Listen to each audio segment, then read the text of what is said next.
Hi good morning everyone. आज का ये वीडियो मैं स्पेशल डिमांड पे लेके आ रहा हूँ क्योंकि लगातार कुछ बच्चों का डिमांड ये आ रहा है कि सर एक वीडियो करियर काउंसलिंग पे बनाइए, एक वीडियो उस पे बनाइए कि लॉ स्टूडेंट का लाइफ जो है वो कैसा होता है आफ्टर एलएलबी। लॉ करने के बाद आपके पास क्या करियर ऑप्शंस होते हैं, क्या आपको लॉ करने के बाद कोई पछतावा होगा, पछतावा नहीं होगा, या क्या क्या आपके करियर गोल्स या करियर पर्सपेक्टिव्स होंगे लॉ करने के बाद। सारी चीज़ों को इस वीडियो में बारीकी से डिस्कस करूंगा।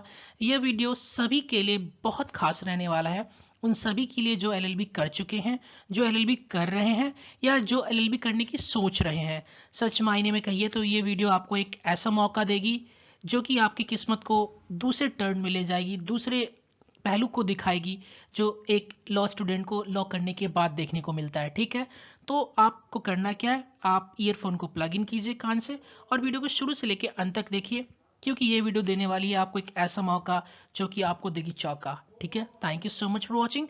आप देख रहे हैं सीके लीगलॉजी। देखिए, सबसे पहला हमारा सवाल आता है कि क्या हमें एलएलबी करनी चाहिए, क्या हमें लॉ करना चाहिए। हम तो ग्रेजुएट हैं, ग्रेजुएट करने के बाद भी आपके पास करियर ऑप्शंस होते हैं क्योंकि एलएलबी का मिनिमम रिक्वायरमेंट होता है या तो 12th के बाद आप 5 इयर्स का एलएलबी करें या फिर आप ग्रेजुएशन के बाद 3 इयर्स का लॉ करें। ये दो ऑप्शंस होते हैं। अगर आप ग्रेजुएशन ऑलरेडी कर लिए हैं तो आप तो यूपीएससी में भी जा सकते हैं, किसी भी कंपटीशन में जा सकते हैं, आप एसएससी में जा सकते हैं, आप पीसीएस की स्टेट लेवल की पीसीएस की तैयारी कर सकते हैं। इतने सारे ऑप्शंस आपके पास अवेलेबल होते हैं, तो एलएलबी क्यों, लॉ क्यों करने जाएं आप। इसके फायदे मैं आपको बताऊंगा, इसका आंसर बताऊंगा आपको, और आपको क्यों करना चाहिए मैं वो भी बताऊंगा। ठीक है, तो चलिए देखते हैं। सबसे पहला आंसर जो आपके लिए है, क्या आपको एलएलबी परस्यू करना चाहिए, तो हाँ करना चाहिए। क्यों कि law is not just a subject, ये एक विषय नहीं है और एक ऑप्शन भी नहीं है और ना ही एक चॉइस है। इसको आप चॉइस की तरह लेके मत चलिए, एक विषय की तरह लेके नहीं लेके मत चलिए। ये एक पावर है, एक नॉलेज है जो कि आपके जीवन को, कहते हैं ना, लाइट से भर देगा। जो भी अंधकार है आपके जीवन में, वो सारे अंधकार को ऐसे दूर करेगा, मानिए कि अंधेरा कभी था ही नहीं। कैसे, वो मैं आपको आगे बताऊंगा। तब तक आप बस ये समझिए कि अगर किसी भी घर में अंधेरा हो तो वहां पे एक दिए की लौ जला दी जाए ना, तो पूरे घर में उजाला हो जाता है। तो ये लॉ भी कुछ ऐसा ही है। अगर आपने लॉ कर दिया ना तो आपके अंधेरे जीवन में ये उजाला कर देगा, एक रोशनी की नई चमक लेके आएगा आपके जीवन में। और सिर्फ यही नहीं, आपका जीवन हर्ष और उल्लास से भर जाएगा। आपके जीवन में joy, peace, confidence, happiness, boldness सब कुछ होगा और आपको एक बेहतर इंसान भी बनाएगा। ठीक है, कैसे, आगे देखते हैं। अब ये हमारे पास सवाल ये आता है कि करियर ऑप्शंस क्या है। अगर आप ये पूछें, ऑफ कोर्स आप बोलें कि आपको एलएलबी क्यों करना चाहिए, करना चाहिए तो एलएलबी के बाद क्या करियर ऑप्शंस हैं। ठीक है, तो देखिए, आप एक तो करियर ऑप्शन से आप कंपटीशन को चूज कीजिए, कंपटीशन के थ्रू जो एग्जाम होते हैं आप कंपटीशन को निकालिए। ठीक है, अब कंपटीशन में क्या कर सकते हैं आप एक सिविल जज बन सकते हैं। ज़्यादातर बच्चे जो लॉ करते हैं उनका मोटो, उनका पर्पस ये होता है कि वो जुडिशियल मजिस्ट्रेट बन जाएं। तो आप किसी भी स्टेट के जुडिशरी में अपियर करके, जो लोअर जुडिशरी का एग्जाम होता है उसमें आप सिविल जज बन सकते हैं। सिविल जज को हम एक मायने में कहते हैं जुडिशियल मजिस्ट्रेट फर्स्ट क्लास या सेकंड क्लास। अगर आपको कोई मेट्रोपॉलिटन एरिया असाइन कर दिया जाता है तो एमएम कहलाते हैं, मेट्रोपॉलिटन मजिस्ट्रेट कहलाते हैं। ठीक है, तो ये जूनियर डिवीजन होते हैं। और अगर सीनियर डिवीजन आपको बनना है तो सीनियर डिवीजन के लिए आपको थोड़ा पेशेंस रखना पड़ेगा क्योंकि उसका रिक्वायरमेंट है आपका एज मिनिमम होना चाहिए 35 ईयर्स और आपका 7 साल का प्रैक्टिस होना चाहिए, यानी कि आपको 7 साल का अनुभव होना चाहिए कोर्ट में प्रैक्टिस करने का। फिर उसके बाद आप किसी भी स्टेट में, क्योंकि जिस भी स्टेट में आपको बनना है उसको एडीजे कहते हैं, सीनियर डिवीजन को, एडिशनल डिस्ट्रिक्ट जज। तो एडीजे के लिए आप अपियर हो सकते हैं। इसका कोई ऑल इंडिया लेवल एग्जाम नहीं होता यूपीएससी की तरह। यूपीएससी ने एक एग्जाम कराया ऑल इंडिया लेवल पे, ऐसा कुछ नहीं है अभी तक। इसका एग्जाम जो होता है वो स्टेट लेवल पे होता है। तो जिस भी स्टेट में आपको बनना है वहां पे आप अप्लाई कर सकते हैं और एडीजे बन सकते हैं। वरना लोअर डिवीजन, एलएलबी के बाद मोस्ट पावरफुल वेपन जो होगा, वो जो ज़्यादातर लोग चाहते हैं सिविल जज बनना, वो लोअर डिवीजन से आप बन सकते हैं। ठीक है, ये एक ऑप्शन ये हो गया। फिर दूसरा आता है प्रोसिक्यूशन ऑफिसर। जब मैं आपको बोलूं प्रोसिक्यूशन ऑफिसर तो इसका मतलब है एपीओ, एडीपीओ देखिए इसके अलग अलग नाम है। कुछ स्टेट में इसको असिस्टेंट पब्लिक प्रोसिक्यूशन ऑफिसर बुलाते हैं, कुछ स्टेट में इसको एडीपीओ बुलाते हैं, ठीक है। एडिशनल डिस्ट्रिक्ट अटर्नी बोलते हैं इसको। जैसे हरियाणा में एडिशनल डिस्ट्रिक्ट अटर्नी बोला जाता है, कुछ स्टेट में इसको पब्लिक प्रोसिक्यूटर बोला जाता है, ठीक है। तो आप उसके लिए अपीयर हो सकते हैं। उसके लिए भी क्राइटेरिया होता है क्या, एलएलबी की बात, एलएलबी की, और आप किसी भी स्टेट, जैसे यूपी में आया था, अभी कुछ बच्चे उत्तराखंड का पेपर दे के आए थे, वो भी तो प्रोसिक्यूशन ऑफिसर ही है ना, असिस्टेंट एपीओ का एग्जाम था। तो अब कुछ बच्चे अभी पिछले साल 2019-20 में जो हरियाणा में बने थे एडिशनल डिस्ट्रिक्ट अटर्नी, तो वो भी एपीओ है। तो ये एपीओ कहिए या फिर एडीपीओ कहिए, कुछ भी कह लीजिए, ये नाम अलग अलग हो सकते हैं, लेकिन एग्जाम एक ही है, पोस्ट एक ही है, ठीक है। अब बात आता है कि ये तो आप सरकारी वकील की बात कर रहे थे, सरकारी वकील बन गए। फिर बात आता है कि आप बैंक में देखे होंगे कुछ लीगल ऑफिसर्स होते हैं, कैसे, जैसे एसबीआई हो गया, सेंट्रल बैंक हो गया, ठीक है, और ओवरसीज बैंक हो गया। जो भी सरकारी बैंक होते हैं, नेशनलाइज्ड बैंक होते हैं, उसमें भी लीगल ऑफिसर्स होते हैं, वो भी सरकारी पोस्ट होता है। तो उसमें भी आप लीगल ऑफिसर्स बन सकते हैं। उसका रिक्वायरमेंट क्या है, आईबीपीएस का फॉर्म आता है, इंस्टीट्यूट ऑफ पर्सनल बैंकिंग कहते हैं आईबीपीएस को। फिर से सुनिएगा, इंस्टीट्यूट ऑफ पर्सनल बैंकिंग कहते हैं आईबीपीएस को। उसके थ्रू उसका फॉर्म निकलता है और फॉर्म आपको फिल करना पड़ता है। आई थिंक फॉर्म जो होता है अक्टूबर से नवंबर के बीच में होता है और दिसंबर में उसका एग्जाम कंडक्ट कर दिया जाता है। एग्जाम 3 फेज में होता है, प्रिलिमिनरी, मेंस और इंटरव्यू। लेकिन सबसे अच्छी बात इसमें यह है कि इसका प्रिलिमिनरी जो होता है वो भी ऑब्जेक्टिव होता है, मेंस भी ऑब्जेक्टिव होता है। मेंस में आप देखो, मेन जो प्रॉब्लम होता है ना वो आपको प्रिलिमिनरी में होता है। क्यों? कि उसमें जो होता है वो जो प्री एग्जाम होता है वो सबके लिए सेम होता है। उसमें रीजनिंग, मैथमेटिक्स, कुछ एप्टीट्यूड, इंग्लिश के क्वेश्चंस होते हैं। वो थोड़ा, अगर किसी का ये इसमें पकड़ अच्छा नहीं है रीजनिंग पे या फिर मैथमेटिक्स पे या इंग्लिश पे या फिर कुछ करंट अफेयर्स पे, तो उनके लिए वो पेपर फर्स्ट स्टेप वाला जो होता है प्री एग्जाम, प्रिलिमिनरी जिसको कहते हैं, वो डिफिकल्ट हो जाता है। वरना सेकंड स्टेज जो होता है, जो मेंस जिसको कहते हो आप, वो भी ऑब्जेक्टिव होता है, लेकिन वो आपके डोमेन से होगा, वो आपके सब्जेक्ट से होगा, वो बिल्कुल आसान, वो क्रीम है, आप जाइए, आप निकाल लेंगे प्यार से। और उसके बाद इंटरव्यू। तो ये सबसे आसान जॉब है, आप कभी भी इसको ले सकते हो, थोड़ा मेहनत करके। अगर आप 10 दिन भी पढ़े हुए ना इसके लिए, तो आप आराम से एग्जाम निकाल दोगे, ठीक है। फिर उसके बाद आता है कि आप जो है किसी भी, और ये एक बार और मैं बताने चाहूँ, आईबीपीएस जो कराता है ये सारे बैंकिंग का एक साथ करवाते हैं, यानी कि जो भी नेशनलाइज्ड बैंक होते हैं उन सब का ये वैकेंसी एक ही साथ फिल करवाता है, यानी कि एक ही वैकेंसी निकालता है। और इसी वैकेंसी से आपके कट ऑफ के अकॉर्डिंग, आपके नंबर के अकॉर्डिंग, आपके इंटरव्यू में जो भी पैनल असाइन किए जाएंगे, यानी जो भी बैंक असाइन किया जाएगा, आपको आपसे चॉइस भी पूछा जाएगा कि आप किस बैंक में जाना चाहते हैं, उस अकॉर्डिंग आपको उस बैंक में भेज दिया जाएगा, ठीक है। तो इस तरीके से आप लीगल ऑफिसर बन सकते हो बैंक के। फिर आपको बात आता है कि आप सुप्रीम कोर्ट में रिसर्चर होते हैं। जैसे अभी अभी कुछ 6 महीने पहले एग्जाम हुआ था, तो सुप्रीम कोर्ट में रिसर्चर का पोस्ट आया था, उसका वैकेंसी आता है। एक ही एग्जाम होता है, एग्जाम को वो ऑब्जेक्टिव होता है, उसके बाद इंटरव्यू होता है, सुप्रीम कोर्ट के जज ही इंटरव्यू लेते हैं। तो उसके थ्रू आप लीगल रिसर्चर भी बन सकते हैं। सैलरी बहुत अच्छी खासी होती है, 1 साल का जॉब होता है, लेकिन उसको एक्सटेंड किया जा सकता है, उसको रिन्यू किया जा सकता है। सैलरी अप्रॉक्सीमेटली आपको मैं बता रहा हूँ 65,000 रुपीज होता है, ठीक है। तो सुप्रीम कोर्ट का रिसर्चर भी बन सकते हो। फिर 5th नंबर पे आता है कि legal officer in different ministry. आप बोलोगे कि ठीक है ये कौन सा जॉब है, तो इसके लिए आपको क्या करना पड़ेगा, इसके लिए एसएससी के थ्रू वैकेंसी आती है, एसएससी के थ्रू आप अप्लाई कर सकते हो।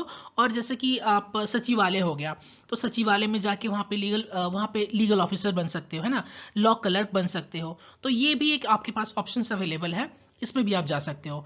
फिर सबसे इंपॉर्टेंट चीज़ है जज एडवोकेट जनरल, यूपीएससी। यूपीएससी में क्या होता है कि यूपीएससी जैसे कि एक होता है जैग, जिसको कि जज एडवोकेट जनरल कहते हैं। इसमें क्या होता है कि इसका क्राइटेरिया होता है, कुछ क्या क्राइटेरिया होता है मैं अगले स्लाइड पे आपको बताऊंगा।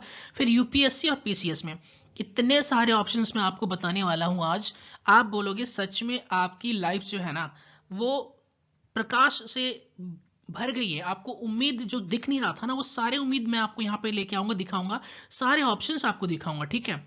बस चैनल को सब्सक्राइब कीजिए और देखते रहिए। आपके लाइफ में, आपके करियर जो काउंसलिंग में, मैं हमेशा आपके साथ रहूंगा, ये चैनल हमेशा आपके साथ रहेगा, ठीक है। अब देखिए, आप बात आता है कि कौन से एग्जाम को आपको लेना है। अगर आपको जुडिशियल एग्जामिनेशन क्वालिफाई करना है, जुडिशियल मजिस्ट्रेट बनना है, जो कि मैंने बताया लोअर डिवीजन, जिसको हम कहते हैं judicial magistrate 2nd class, 1st class या फिर मेट्रोपॉलिटन मजिस्ट्रेट, ठीक है। तो उसके लिए क्या करना पड़ेगा, मैंने पहले स्लाइड पे बताया था आपको 3 एग्जाम होते हैं, यानी कि स्टेट लेवल पे एग्जाम होता है और 3 फेज में होते हैं। पहला होता है प्रिलिमिनरी, जो कि ऑब्जेक्टिव टाइप्स का होता है, उसको क्वालिफाई करते हैं तो आपके पास मेंस एग्जाम आता है, मेंस एग्जाम को क्वालिफाई करते हैं तो आपके पास इंटरव्यू आता है। इस तरीके से आप ये जुडिशियल मजिस्ट्रेट का एग्जाम, सिविल जज का एग्जाम देके आप जुडिशियल मजिस्ट्रेट बन सकते हो। फिर आता है कि आप जो है कि प्रोसिक्यूशन ऑफिसर कैसे बनते हो। तो जैसे कि मैंने अभी बताया उत्तराखंड ने एग्जाम कंडक्ट करवाया था, तो उत्तराखंड पब्लिक सर्विस कमीशन ने ही इस एग्जाम को कंडक्ट करवाया था। तो इसी तरह से जो स्टेट लेवल की पीसीएस होती है, पब्लिक सर्विस कमीशन, वही इस एग्जाम को कंडक्ट करवाती है। इसमें भी 3 लेवल होते हैं, किसी स्टेट में इसके 2 लेवल होते हैं, किसी स्टेट में सिर्फ प्री और उसके बाद डायरेक्ट आपका इंटरव्यू। जैसे कि मैं बताऊं आपको, एडिशनल डिस्ट्रिक्ट अटर्नी था हरियाणा में, तो हरियाणा में इसका कोई मेंस नहीं है। हरियाणा में क्या था कि प्री था, उसके बाद डायरेक्ट इंटरव्यू और आपका सिलेक्शंस। लेकिन ज़्यादातर स्टेट में इसको पहले तो डायरेक्ट ले लेते थे प्री के बाद इंटरव्यू में, अब इन्होंने 3 स्टेज कर दिए हैं, एक प्री, फिर मेंस, उसके बाद और फिर उसके बाद इंटरव्यू।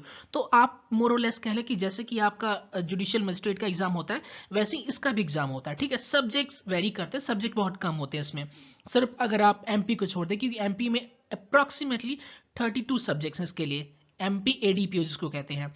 अब उसके बाद आइए कि एसएससी के थ्रू लीगल ऑफिसर बनना है, तो एसएससी के थ्रू लीगल ऑफिसर बनने में भी आपको तीन स्टेजेस को क्लियर करना है, प्री मेंस एंड इंटरव्यू। फिर उसके बाद आप लीगल ऑफिसर्स बन सकते हो, लीगल जो है क्लर्क बन सकते हो एसएससी के थ्रू, जैसे सचिवालय का मैंने आपको एग्जाम्पल दिया। और इसी में एक और वैकेंसी आता है कि डीएसएसबी, है ना, डिस्ट्रिक्ट सबऑर्डिनेट सर्विसेज वाला, दिल्ली के लिए आता है, तो उसके थ्रू भी आप जा सकते हो। इतने सारे ऑप्शंस आपके पास खुले हुए हैं। फिर उसके बाद आता है कि मैंने बताया था कि आप बैंक में लीगल ऑफिसर्स बन सकते हो, कैसे, आईबीपीएस के थ्रू। इसका भी 3 एग्जाम होता है। पहला होता है आपका प्री सब क्वालिफाइंग नेचर का होता है, आपका ये नंबर जुड़ेगा नहीं, क्वालिफाइंग में सबके लिए कॉमन एग्जाम होता है ये। इसको क्वालिफाई कर लिया, फिर आपके डोमेन से लॉ से क्वेश्चंस पूछा जाएगा मेंस में, मेंस को क्वालिफाई कर लिया तो फिर आपके बाद इंटरव्यू होता है। इंटरव्यू में 5 पैनल होते हैं, वो आपका इंटरव्यू लेते हैं, वो आपसे चॉइस पूछेंगे कहाँ पे आप किस बैंक को फर्स्ट चॉइस पे रखना चाहते हो, फिर नंबर के अकॉर्डिंग आपको वो दे दिया जाता है, बैंक दे दिया, लॉकेट कर दिया जाता है। फिर उसके बाद आता है सुप्रीम कोर्ट का लीगल रिसर्चर। मैंने क्या बताया था, इसका एक एग्जाम होता है, ये सुप्रीम कोर्ट निकालता है वैकेंसी। इसमें एज रेस्ट्रिक्शंस होता है, तो उस वैकेंसी को आप फिल कीजिए, प्री को क्वालिफाई कीजिए, प्री इन द सेंस एक जो ऑब्जेक्टिव टाइप होता है उसको क्वालिफाई कीजिए। फिर उसके बाद सुप्रीम कोर्ट के बेंच के साथ, जजेस के बेंच के साथ आपका इंटरव्यू होता है। इंटरव्यू के बाद आपका फाइनल रिजल्ट आ जाता है, और ये बहुत ही डिसेंट, आपको एक्सपोजर बहुत ज़्यादा मिलता है, बहुत कुछ सीखने को मिलता है आपको, क्योंकि आप डायरेक्ट सुप्रीम कोर्ट के जज के अंदर एज अ रिसर्चर आप काम करते हो। उनके जजमेंट डिलीवरी में आपके रिसर्च का एक बहुत अहम भूमिका होता है, बहुत अहम रोल होता है। और सैलरी भी मैंने बताई आपको अप्रॉक्सीमेटली 65,000 होता है। फिर आपका जज एडवोकेट जनरल, इसके लिए क्या होता है, इसके लिए आपको कोई एग्जाम नहीं देना है, आप फॉर्म भरिए, लेकिन हाँ एज क्राइटेरिया है, बार है, 27 साल तक के हो तभी आप इसके लिए, आप 27 साल से ऊपर हो तो आप ये फॉर्म भी नहीं भर पाओगे। ठीक है, तो जिनको जज एडवोकेट जनरल बनना है, बहुत ही शानदार जॉब है, मैं तो बोलूंगा, मतलब आप देखिए जुडिशियल मजिस्ट्रेट फर्स्ट क्लास है ना, उससे भी शानदार जॉब मैं इसको बोलूंगा। ये चॉइस की बात है, बहुत शानदार, मजा आ जाएगा आपको काम करने में। अगर आपको किसी को जज एडवोकेट जनरल बनना है, तो जैसे ही आप एलएलबी कंप्लीट करो, इसके लिए अप्लाई करो। इसके 5 डेज की इंटरव्यू होती है, और इंटरव्यू टफेस्ट इंटरव्यू माना जाता है इसका, जैक का। यूपीएससी भी इसके सामने कुछ नहीं, एक एक चीज आपका मॉनिटर किया जाएगा, आपका बिहेवियर, आपका एटीट्यूड, आपका एटिकेट, कैसे क्या कर रहे हो ना, आपका एक एक चीज मॉनिटर किया जाएगा 5 डेज में, कैंपस में आपको रिक्वायर जाएगा। ठीक है, ये एक बहुत लंबा लेक्चर हो जाएगा, अगर आपको इसको पूरा जानना है कि जैक का इंटरव्यू कैसे होता है, कैसे फॉर्म भरते हैं, क्या करते हैं, तो आप मुझे बताइए कमेंट बॉक्स में, मैं एक डिटेल वीडियो लेके आऊंगा, एक एक स्टेप बाय स्टेप एक एक चीज में बताऊंगा। इनफैक्ट जैक के लिए क्या, किसी भी एग्जाम के लिए आपको अगर पता करना हो कि किस एग्जाम के लिए कैसे तैयारी करना है, किस एग्जाम के लिए कैसे अपियर करना है, कैसे फॉर्म भरना है, कैसे अप्लाई करना है, और कैसे आप बन सकते हो, तो आप कमेंट बॉक्स में कमेंट कीजिएगा, मैं जरूर आपको बताऊंगा। फिर यूपीएससी के थ्रू इतनी सारी वैकेंसीज आती है, मैं क्या बताऊं आपको, जैसे कि एक बताता हूँ, लेबर कमिश्नर होता ये सबके लिए है, लेकिन सिंस आप लॉ बैकग्राउंड से होते हो, तो आपको एक क्या होता है, स्पेशल एजुकेशन में वो मांग के रखते हैं, स्पेशल प्रेफरेंस दे दिया जाता है। ठीक है, तो यहाँ पे एक वैकेंसी आता है। फिर यूपीएससी के थ्रू अभी कुछ दिन पहले, 1 हफ्ते पहले ही रिजल्ट आया था कि सीबीआई प्रोसिक्यूशन ऑफिसर, तो सीबीआई प्रोसिक्यूशन ऑफिसर में भी जा सकते हो, सीबीआई के पब्लिक प्रोसिक्यूटर भी बन सकते हो, एक तरह से मैं बोलूँ कि सीबीआई का एडवोकेट, सीबीआई का वकील। ठीक है, फिर उसके बाद आता है कि यूपीएससी रजिस्ट्रार का भी वैकेंसी निकालता है, जैसे कुछ एक साल 2020 की बात कर रहा हूँ, यूपीएससी ने वैकेंसी निकाला था कि जो prosecution officer in ministry of corporate affairs, और उसके बाद रजिस्ट्रार, तो दोनों में आप अप्लाई कर सकते हो। तो इस तरीके से, और यूपीएससी जो है लॉ के लिए कई स्पेशल वैकेंसीज लेके आता है, इसको स्पेशल कैटेगरीज की वैकेंसीज कहते हैं। तो आप वहाँ पे भी चेक करते रह सकते हो रेगुलर अपडेट्स के लिए। बहुत सारे ऑप्शंस आपको मिल जाएंगे, इतने सारे ऑप्शंस मिल जाएंगे मैं आपको बता नहीं सकता। ये तो सिर्फ मैं कंपटीशन की बात कर रहा हूँ कि कंपटीशन के थ्रू आप क्या कर सकते हो। अगर आप लॉ नहीं किए होते तो क्या ये वैकेंसी आपके, ये इतने सारे करियर ऑप्शंस आपके पास होते? नहीं।